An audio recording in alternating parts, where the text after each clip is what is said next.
बोलबम चलचंचल कटक गड़गड़िया घाट राज्यर कोण अनुकोणु काउड़िया भक्त माने आसी गड़गड़िया घाटरू पानी उठाई विभिन्न शैवपीठ अभिमुखे यात्रा करुछन्ते। गड़गड़िया घाटरे काउड़िया प्रशासन पक्षरु समस्त प्रकार व्यवस्था करा जायछि। एनडीआरएफ और अग्निशम बाहिनी मुतयन होइछन्ते। गड़गड़िया घाटर समस्त अंचल को सीसीटीवी नजर रखिछि कमिशनरेट पुलिस। गड़गड़िया घाटरू अधिक सूचना देउछन्ते आम कटक रिपोर्टर विभु प्रसाद स्वाई।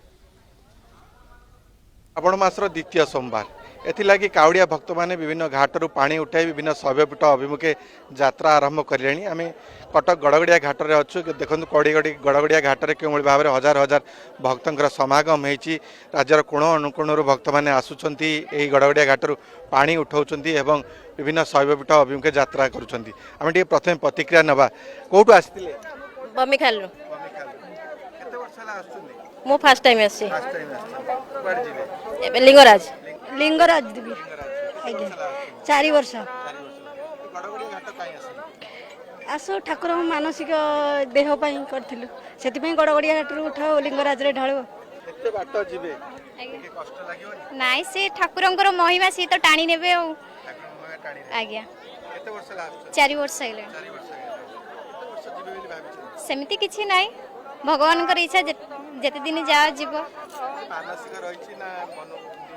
नाई गोटे एमती सेटा तो कही हबनी भगवान को पई आज्ञा शुणुले जो भक्त मैंने आसी ठाकुर ना डाकी डाकी जी कष्ट हेबनी बोली कहते।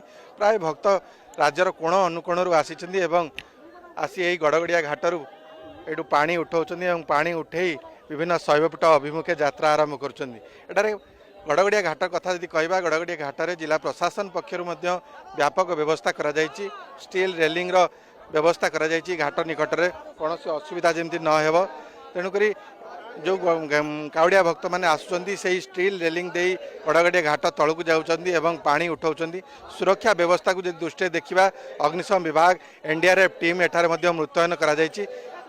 जो भक्त मैंने पानी उठाऊँ जमी कौन अघटन न घटव से अग्निशम विभाग एनडीआरएफ एथि तीक्ष्ण नजर देइचंती एवं आसंता काली जो भक्त माने जिबे विभिन्न शैवपीठ अभिमुखे यात्रा करेंगे एवं धबलेश्वर कहतु सिद्धेश्वर कहतु लिंगराज कहतु लोकनाथ कहतु आरड़ी कहतु विभिन्न स्थान को जाई निजर जो मानसिक रखिंट से शैवपीठ को जाई पानी शिवलिंग रे पानी ढालिबे एवं निजर मनस्कामना पूर्ण प्रभु पाखरे प्रार्थना करेंगे। कटकरू वीडियोग्राफर नृसिंह प्रसाद पंडा विभु प्रसाद स्वाई कलिंग टीवी।